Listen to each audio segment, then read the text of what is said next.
Today, we're going to be going over how to journal properly. What most traders struggle with isn't what's actually happening inside of the markets, but how they react outside of the markets. Now, take LeBron, for example. Do you think he just wins a game or loses a game and doesn't go and practice afterwards? No. He's out there every single day working on becoming better, and that's why he's in conversation for the greatest of all time. Same thing with trading. Trading is a sport. And in order to become a better trader, you have to put in the work after hours and practice outside of the markets to actually perform better inside of the markets and make money. The best way to do that is by journaling your trade. Everyone will tell you to journal your trades, but no one will tell you how to actually journal your trades. Meaning what goes into your journal, what you should be playing out, when you journal, and all those different things. And if you stick around to the end of this video, I guarantee your journaling will be 100% better and your trading will improve drastically. So starting off over here, you can see this is shared by Michael at TradeZella. Michael is a good friend of mine, and he was kind enough to share his journal because I personally think Michael goes above and beyond when he journals. His journal looks cleaner than mine, so I'm showing his. Otherwise, I would show mine. So here we are on TradeZella. He usually writes himself a morning quote. You don't need that. What you need is the morning notes. So first thing in the morning, when you're looking for the market setups at pre-market, I hope you're waking up on time, you're going to be looking for something called high impact news, meaning news that could happen that day that could move the market drastically. And if it goes with your trading plan, you want to be able to trade around those times or avoid them completely. And the best way to look for news from my experience has been to go to forexfactory.com, go on to the day you're looking at and hit filter and filter from high impact to medium impact and put it to USD. Apply filter and it'll tell you the exact times you have high impact news and medium impact news.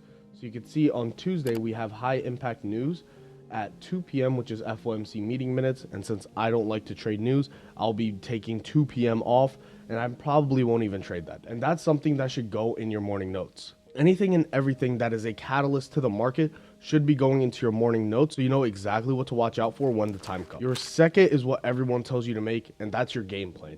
Your game plan should consist of, if you're trading options or futures, what account you're trading it on, what ticker symbols, what levels, what zones, and what your thesis is overall. And this should be made up of if-then statements. As you can see here, if we move into supply with no follow through or exhaustion, then I will grab shorts targeting 4150. Every single game plan should have an if and then statement.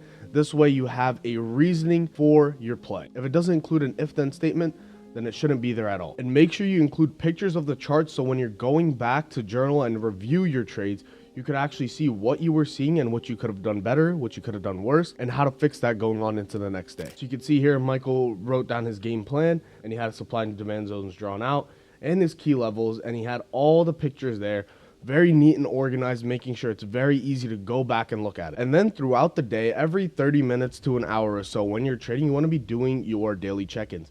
Now, this could be if you took a trade, if you see something interesting in the markets, or just what you're overall observing as the market's continuing on, so you could go back and see what your thought process was as the market was going on. So here you could see strong buying pressure on ES off open and traded above 420, which is recent highs, and there's a divergence. ES trading to 4180 where we're currently stalling. Strength is starting to fade and seems like sellers are stepping in sooner than expected around 80 and 790s. Might look to take a short, first sign of aggression from sellers. And then you see at 10:30 he exited for 9 points, done for the day. And then you get into the best part of the journal.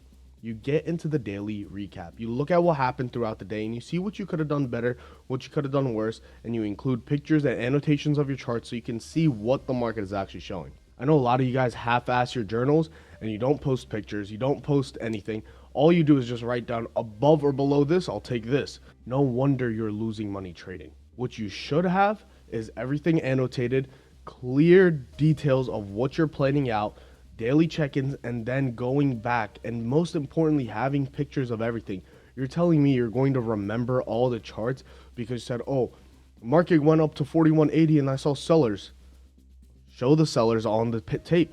Show the sellers in your replay. Go into TradingView and go into replay mode and show them actually stepping up. Take screenshots along the way. So here you can see we had a strong opening followed by a sign of weakness, 4180s to around mid 70s. Didn't grab short because NQ was at divergence and my risk would have been too wide since I would have liked to short around 80 to 85. So I waited for one more push to my area of interest, If not, I was okay with missing the move down. This is almost like poetry. Seeing the setup start to form but too early, but following your plan and understanding that if the market isn't where you want it to be, you don't feel 100% comfortable taking it because your risk would be too wide to not take the trade and being fine with it. How many of you guys can relate? Probably not a lot, because everyone here watching this needs help because they're degenerate traders and they need to learn how to journal better. Hopefully by the end of this video, in a few weeks, once you implement this journaling strategy, you'll come back to this video and thank me for how much this video has helped you. And then you can see all the charts are marked up. Then we ended up pushing into his area of interest where we started to see aggressive selling and exhaustion from buyers. We had a good sell-off reaction off 41.83. And then you see, even though the market was tempting and it looked like it was setting up for a good short, it made the one push into the morning plan, and then he was able to take it for 9 points. And all the pictures are included with clear detail of what he saw, when he saw it, why he saw it, and everything related back to his morning trading plan. And then at the end of the journal, you write down what you did well, the mistakes you made, what you learned, and what you could do better next time. So what did he do well? He followed his entry parameters. He stayed patient since he hasn't traded in a minute, and respected his stop and didn't sell out of fear. The mistakes he made, he sold too early but with a good reason. He could have scaled better, so I still had some position after scaling majority. What have I learned? Everything was perfect that day. What can I do better next time? Have take profit set so I could get fills off quicker and scale more properly. Trading is a zero-sum game. When you win, someone else loses. When someone else loses, you win. Someone has to lose for you to win. And if there is another trader putting this amount of work into their journal, what makes you think that you deserve to win more than the trader who's doing this? Let that sink in. So what you should be doing is implementing these journaling strategies. Use TradeZella. And even if you don't have TradeZella, if you really want to make that excuse, I don't have a journaling platform, what's stopping you from just using a normal journal? Nothing is stopping you. Stop making excuses for yourself. Get a journaling platform or even get a notebook. Just journal your trades properly and make sure you are putting in the work after hours to make sure that you are making money during the market hour. You don't want to be that person in 2 years, 3 years down the line who's still working that shitty 9 to 5 that they do not want to be working, waking up at 8 a.m., getting ready to go to the office by 9, and then wondering if they would have just become successful at trading if they had just started to journal. So make sure you guys listen to this video, use these strategies, because I guarantee these strategies will improve your trading. Whether you do it TradeZella or not, do it in a journal, do it on paper. Just journal for the sake of journaling. It will only benefit your trading. With that being said, trade safe and make sure you guys are subscribed because you do not want to miss the next video I have planned for you guys.